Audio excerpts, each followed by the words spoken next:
got it. Karen Pletikapich is here to tell us about her story. Thank you so much for being here today. You're welcome. So her story started in the height of the pandemic. Of course, we all remember 2020. And Karen's going to tell us a little bit about that. But first, tell me a little bit about yourself, who you are. You're from Cincinnati, all that kind of stuff. What you do in your free time.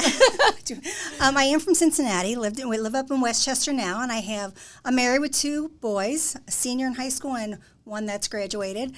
My free time, I actually have been trying to do a lot of stuff. Like I just came from tap dance class today.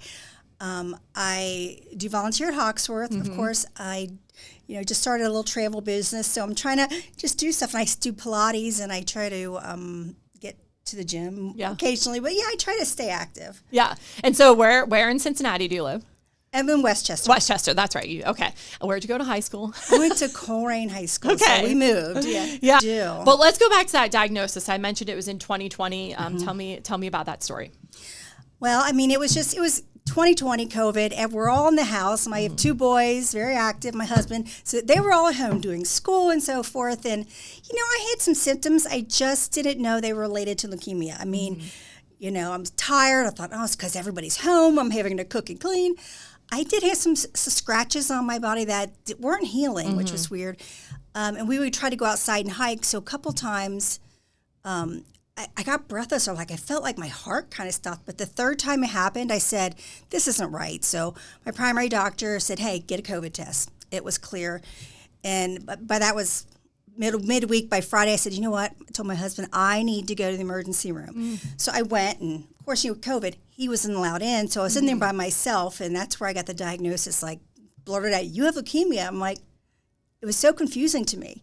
I was like, just give me my antibiotics, let me go home. But it wasn't that. I didn't get to go home after that for 2 months. So you went into the ER thinking you had some sort of respiratory issue or a cardiologist kind of issue. Yeah. And then they tell you have cancer. How quickly was that diagnosis? I mean, they just took some blood. It was just a blood test. Wow. So they just found out that my white cells were extremely high. And that's just you got leukemia. And I didn't get it. And they took me out by ambulance down to downtown here. I was at Westchester. And like I said, I didn't get out. They got me a room at the transplant floor. And Wow. So what was your treatment like? Well, I think like any leukemia, the first, actually, I don't even know. I don't remember how long it was because a lot of it's a blur. But they start you on a heavy dose of chemo. I think it's called consolidation therapy, and it's very heavy dose to try to kill all your white blood cells because that's what's basically killing you. So was it a stem cell transplant that you had? Okay. Yeah, they tested everybody in my family. My older son was kind of a match, but there was a gene in there they weren't sure of. And my younger son was 17 at the time. They kind of avoided him because he was underage, and they had to go through some more approvals through Children's. And so he tested, and he was perfect. And they said that he had the best blood they've seen because he is a young, fit, muscular 17-year-old. So, and the funny thing is, my blood type was a O positive, and after the month after the transplant, we kept watching it for the chimerisms, and it changed to an A positive, which is so neat. That is really cool. So now you and your son are bonded. We are, and he more used so that, than most mothers and sons. He used that for a little bit for, hey, I saved Mom's life. But he can keep using that, I say. What's his name? Connor. Connor, you can keep saying that your whole life, buddy. So what's life like now? You said you just came from, what was it? Tap dancing? Tap dance That's lessons. Cool. Like I said, it takes you a long time to get your energy back. I mean, I feel like, you have a really good day and then you're exhausted for a couple of days. And you have another couple good days. And it just takes a long time. Yeah. And it's been 5 years. And I think like maybe a year or two ago, I'm not working. I didn't go back to work. So that's another thing. Your memory. My husband's like, you can't remember anything. You can't, which is true.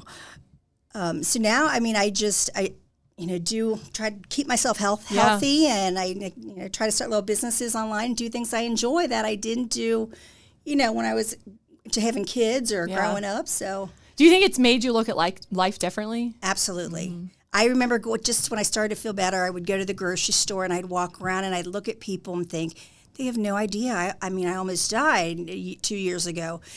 And I mean, but I do appreciate life more, and I feel like I want to live it to the fullest. And sometimes you can't because I still get I still get tired. Yeah. I want to go, and I never could do that, but I definitely don't have the energy now. Yeah. And then tell me how Hoxworth works into this. Do you remember receiving blood products and all that kind of stuff? Obviously, the stem cell transplant. Yes. Tell me more about. But yeah, they took all my son had to go get some shots before he gave his not plasma. Yeah, was it plasma? His bone marrow. But after that, I had to go visit them 3 times a week after my transplant.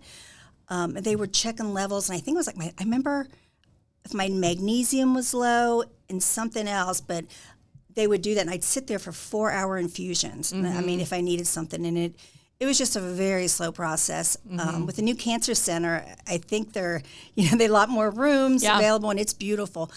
But I'd go there 3 times a week for a while, for like a month, and then it went down to 2 days. And so I was going there about 6 months after my transplant. Okay. Wow. So you were getting frequent blood products, different kinds. And probably. The staff was, the ladies were so sweet there. And that's how come I decided to volunteer at Hoxworth, because they just mean a lot to me. After I had my transplant, which was like 6 months later, I had a medication I was on for like a year and a half, which made me incredibly sick.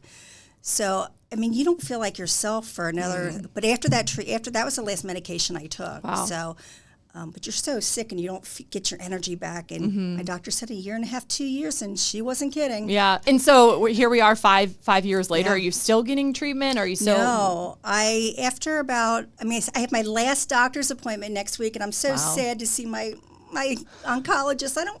My doctors were great. Why? How would you encourage our listeners and viewers to become blood donors? Why should they give back in that kind of way? Well, it's to give blood. It doesn't take that long. It's such an easy way to save someone's life. I was really lucky because my son was a match, but a lot of people, they have to, use strangers' blood. It has to be a match.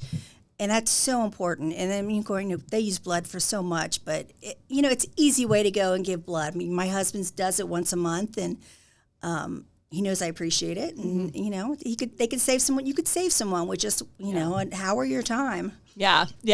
It's incredible because I think people don't realize, especially that cancer patients use blood. People think of blood in the ER and trauma and stuff, right. But it can be routine things. I know cancer isn't routine, but there are people coming in for treatments all the time, and they're using those blood products. Right. So that's one reason why we wanted to tell your story, to let people know that, we need that blood for all sorts of things. Absolutely. Yeah. Absolutely.